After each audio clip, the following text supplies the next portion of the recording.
اعوذ باللہ من الشیطان الرجیم بسم اللہ الرحمن الرحیم السلام علیکم ورحمۃ اللہ علیہ وبرکاتہ۔ ناظرین کرام، میں ہوں فیصل سعید، آپ میرا یوٹیوب چینل دیکھ رہے ہیں۔ امید کرتا ہوں کہ آپ جہاں بھی ہوں گے رب تعالیٰ کی پناہ میں عافیت سے ہوں گے۔ ناظرین کرام، جیسا کہ ہر ویڈیو میں تقریباً میں بولتا ہوں کہ ملک کے حالات تیزی سے بدلتے ہیں اور ہمارے ملک میں اس وقت کوئی معلوم نہیں کہ اگلے لمحے کیا ہونے والا ہے یا کیا ہو چکا ہوگا۔ بہت ساری خبریں ہیں جی۔ لانگ مارچ جو ہے خان صاحب کا وہ جاری و ساری ہے، بھرپور قسم کا لانگ مارچ ہو رہا ہے، بڑا کامیاب لانگ مارچ ہے۔ لاکھوں کی تعداد میں دنیا جو ہے ان کے لاہور میں سے ابتدا کی جو اس میں شامل ہے، اور جہاں سے وہ گزرتے ہیں اس شہر سے لوگ جو ہے، ایک تو استقبالیہ کیمپ بنے ہوئے آپ کو معلوم ہے، وہاں وہ ویلکم کرتے ہیں اور اس میں سے لوگ مزید شامل ہوتے جاتے ہیں۔ یہ صرف پنجاب سے آ رہا ہے۔ اس کے علاوہ کے پی کے کا آئے گا، گلگت بلتستان اور کشمیر کے جلوس آئیں گے، تو یہ اتنا بڑا اجتماع ہوگا، مگر اتنا بڑا اجتماع ہونے کے ساتھ ساتھ پرامن ہوگا۔ خان صاحب بار بار اس کی گارنٹی دے چکے ہیں کہ ہم پرامن لوگ ہیں۔ اس میں فیملیز آ رہی ہیں جو اس میں شرکت کر رہی ہیں، تو اس لیے اس میں کسی طرح کی کوئی ہماری ایجیٹیشن کا کوئی پروگرام نہیں ہے، مگر حکومت اپنے تئیں جو ہے جو کوشش کر سکتی ہے وہ کیپٹل میں وہ کر رہی ہے۔ سندھ سے آپ کو معلوم ہے 11,000 جو ہے وہ پولیس والے ان کی وفاق کی ریکویسٹ پہ وہ بھیج دیے گئے ہیں، وہ بھی اسلام آباد میں موجود ہے۔ باقی ایف سی ہے وہ بھی وہاں پر موجود ہے۔ اس کے ساتھ ساتھ پولیس تو ہے ہی، اسلام آباد کی جو ہے اس کے اسسٹنس کے لیے وہ بھی ہے۔ وفاق نے جو ہے تو جو ریڈ زون ہے اس کو بھی توسیع کر دی ہے اس میں، اور اس کی جو باؤنڈری ہے وہ بڑھا دی ہے، اور اب اس کے ریڈ زون جو ہے جو پہلے تھا ڈی چوک تک تھا، اب اس کی باؤنڈری جو ہے وہ انہوں نے ایکسٹینڈ کر دی ہے۔ آج جناب میں آپ سے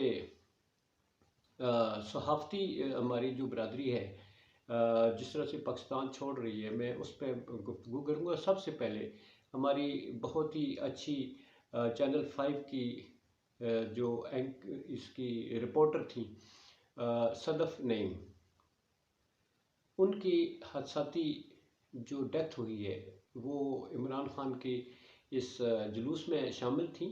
میڈیا کنٹینر تھا، اس پہ وہ چڑھتے ہوئے سلپ ہوئیں اور اسی کے ٹائر کے نیچے بدقسمتی سے وہ آ کر اللہ کو پیاری ہوگی۔ انتہائی افسوس ہے جی، انا للہ و انا الیہ راجعون۔ ان کے ایصال ثواب کے لیے آپ لوگ جو ہے وہ فاتحہ خوانی کیجیے گا۔ 4 بچوں کی وہ والدہ تھیں جی، بڑی محنتی، بہت ہی جفاکش قسم کی رپورٹر تھیں چینل 5 کی، اور بڑے ہر قسم کے نامساعد حالات میں بھی وہ رپورٹنگ کو اپنے جذبے کے ساتھ ایک فرشنازی کے ساتھ ادا کرتی تھیں۔ جیسا کہ بتایا جاتا ہے کہ وہ جہاں کہیں کوئی ایونٹ ہو، کسی کا کوئی حادثہ ہو، تو وہ جو بھی اویلیبل کمیونیکیشن ہے اس کو یوز کرتی تھی، چاہے وہ موٹر سائیکل پہ جانا پڑے، رکشے پہ جانا پڑے، بس پہ جانا پڑے، رکشے پہ، بائک پہ، مطلب وہ کسی بھی اس کو یوٹیلائز کرتے ہوئے وہ پہنچ جاتی تھیں۔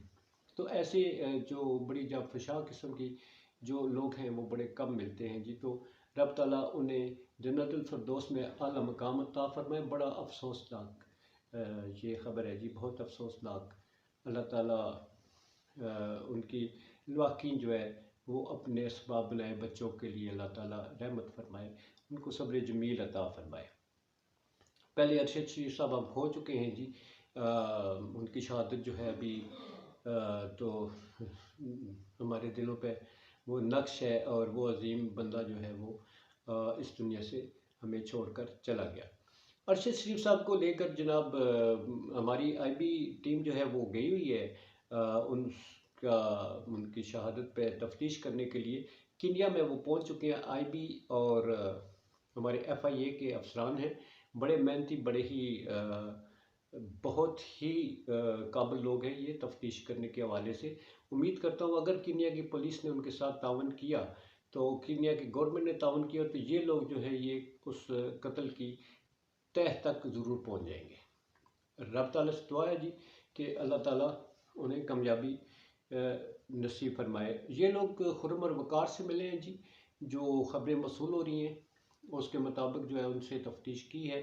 ان کا ارشد شریف کا لیپ ٹاپ اور موبائل جو ہے وہ بھی برآمد ہو چکا ہے. وہ کینیا کی پولیس کی تحویل میں ہے، گورنمنٹ کی تحویل میں ہے. وہ مطلب یہ ہے کہ اس کے ادھر ادھر ہونے کے خدشات نہیں ہیں. اس کے علاوہ جی جو ارشد شریف صاحب ہیں ان کی اہلیہ جو ہے وہ اس چیز کو بار بار کہہ چکی ہیں جی کہ یہ خرم اور وقار جو ہے ان کے ہوسٹ تھے. اور سلمان اقبال جو ہے وہ بھی ہمارے بہت محسن ہیں، انہوں نے ہمارا بہت خیال رکھا.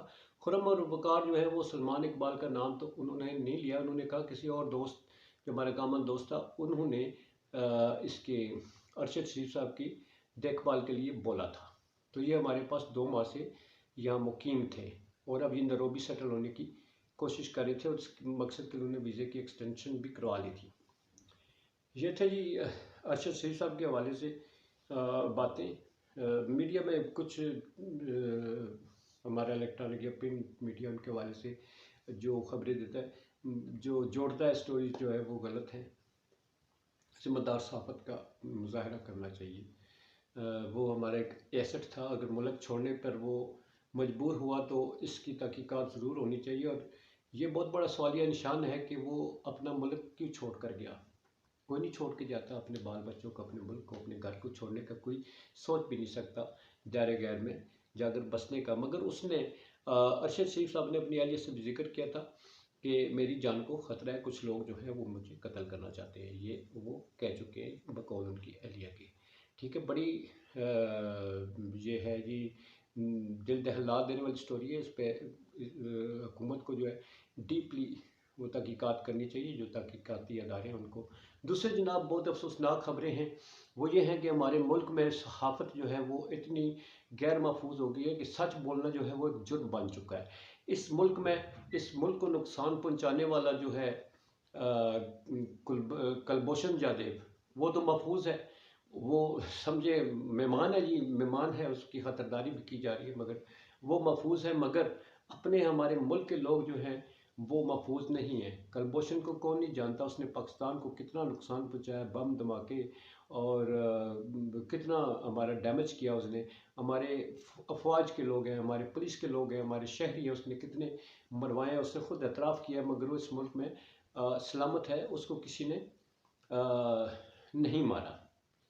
ٹھیک ہے. اور ہمارے اپنے ملک کے لوگ جو ہیں جو یہ نقصان نہیں پہنچا رہے، وہ ایک بول رہے ہیں، سچ بول رہے ہیں اور حق بول رہے ہیں، تو ان کی حق اور سچ کی آواز کو دبانے کے لیے ان کی اسیسینیشن کروائی جاتی ہے. بہت افسوس سے اعلان کرتا ہوں جناب، اعلان ہی سمجھے نا اس کو، بلکہ آپ یہ اعلان تو سن چکے ہوں گے پہلی بار. افسوسناک قسم کا انتہائی دکھ کی بات ہے کہ ہمارے جناب معید پیرزادہ صاحب جو ہے وہ وطن چھوڑ چکے ہیں، اور ہمارے شاد احمد بٹی صاحب وہ ناروے میں اپنی فیملی سمیت منتقل ہو گئے ہیں. سنا ہے کہ ارشد شریف صاحب نے ایک لسٹ دکھائی تھی چینل پہ، کسی چینل پہ بیٹھ کے، اس میں یہ جو لوگ ہیں جس میں ہمارے اچھا عمران ریاض صاحب کا سنا تھا، مگر انہوں نے تبدیل کر دی، وہ ابھی تک یہیں پر ہے، وہ ابھی نہیں گئے. تو اس لسٹ میں جو ہے ارشد شریف صاحب نے جو بتایا تھا، اس میں اپنا بتایا تھا، عمران ریاض کا بتایا تھا، پھر معید پیرزادہ، ارشاد بٹی، صابر شاکر اور عارف حمید بٹی جو ہیں ان کے جناب ان کے نام تھے، اور جناب سمیع ابراہیم صاحب، اور کافی لمبی لسٹ تھی جو ان کے پاس تھی. مگر یہ لوگ چھوڑنے پر کیوں مجبور ہوئے؟ ہمارے سیکورٹی ادارے، ہماری حکومت جو اس عوام کی محافظ ہے، آئین کے تحت عوام کو تحفظ دینے کی پابند ہے، وہ کیوں نہیں روکتی ان کو؟ وہ ان کو کیوں نہیں روکتی؟ بھائی آپ نہ جائیں، ہم ہیں محافظ آپ کے، آپ پاکستانی ہیں، آپ کیوں چھوڑ کے جا رہے ہیں؟ مگر ایک انتہا ہے، عدم تحفظ کی انتہا ہے کہ وہ چھوڑ کر جا رہے ہیں. وہ ان کو کیا میسج ملا ہے؟ ارشد شریف صاحب کی شہادت، اور دوسرا ہمارے چودھری غلام حسین صاحب، وہ بھی کہتے ہیں تقریباً میں بھی چھوڑ ہی جاؤں گا وطن. غلام حسین صاحب کی جب گرفتاری ہوئی ہے اس کے بعد یہ حالات اور زیادہ جو ہے وہ خراب ہوئے ہیں، اور لوگوں نے اپنے آپ کو، ہماری صحافتی برادری اور زیادہ اپنے آپ کو تھریٹننگ محسوس کیا، اور شاید ان کو تھریٹس ملی ہوں. ابھی تک انہوں نے یہ کچھ نہیں بتایا، مگر وطن چھوڑنے کی وجہ جو ہے کوئی اور نہیں ہو سکتی. ظاہر ہے انہیں اپنی جان کا خطرہ ہے، کہیں سے انہیں کوئی تھریٹس ملی ہیں تو وہ گئے ہیں. سوال میں پھر یہی کرتا ہوں کہ ہمارے جو ایوان اقتدار میں بیٹھے لوگ ہیں اور ہمارے جو عوام کے محافظ ہیں، ہماری جو ادارے ہیں عوام کو تحفظ دینے والے، ملکی سرحدوں کو تحفظ دینے والے، کیا وجہ ہے کہ وہ ہماری سرحدیں تو محفوظ ہیں مگر ان سرحدوں کے اندر رہنے والے لوگ جو ہیں وہ اپنے آپ کو عدم تحفظ کا شکار سمجھتے ہیں، اور وہ یہاں پر رہنا جو ہے وہ وہاں پر جارے غیر میں جا کر اپنے آپ کو محفوظ سمجھتے ہیں، مگر پاکستان کے اندر رہنا جو ہے ان کی جان کے خطرات ہیں، ان کی فیملی غیر محفوظ ہے۔ اس کو ایڈریس کریں۔ مزہ تو تب تھا کہ جناب ہمارے وزیر داخلہ صاحب اس کا نوٹس لیتے، ہماری جو مریم اورنگزیب صاحب ہیں وہ نوٹس لیتی، ہمارے جو ایجنسیز ہیں وہ نوٹس لیتی کہ ان لوگوں کو بلا کے انہیں گارنٹی دی جائے کہ ہم ہیں آپ کے محافظ، آپ مت چھوڑ کے جائیں۔ مگر جناب ایسا کہاں ہوگا؟ یہ پاکستان ہے، یہاں پر تو کہا جاتا ہے زبان بند رکھ نہیں تو تیری خیر نہیں۔ اور بہت ساری باتیں جی، آج صرف میں اسی پہ بات کرنا چاہ رہا تھا، اپنی صحافتی برادری جو ہے اس کے ساتھ ہونے والی ناانصافی جو ہے۔ اور مزے کی بات ہے، کوئی ادارہ، ہماری کوئی عدالت، کوئی کسی طرح کوئی سو موٹو نوٹس نہیں لے رہی۔ افسوس کا مقام ہے یہ۔ تو اسی کے ساتھ جناب میں اجازت چاہوں گا، بہت ساری خبریں لانگ مارچ کے حوالے سے بعد میں اس پہ بات کریں گے۔ میں اجازت چاہتا ہوں، اپنا بہت سارا خیال رکھیے گا۔ پاکستان زندہ باد، پاک افواج پائندہ باد۔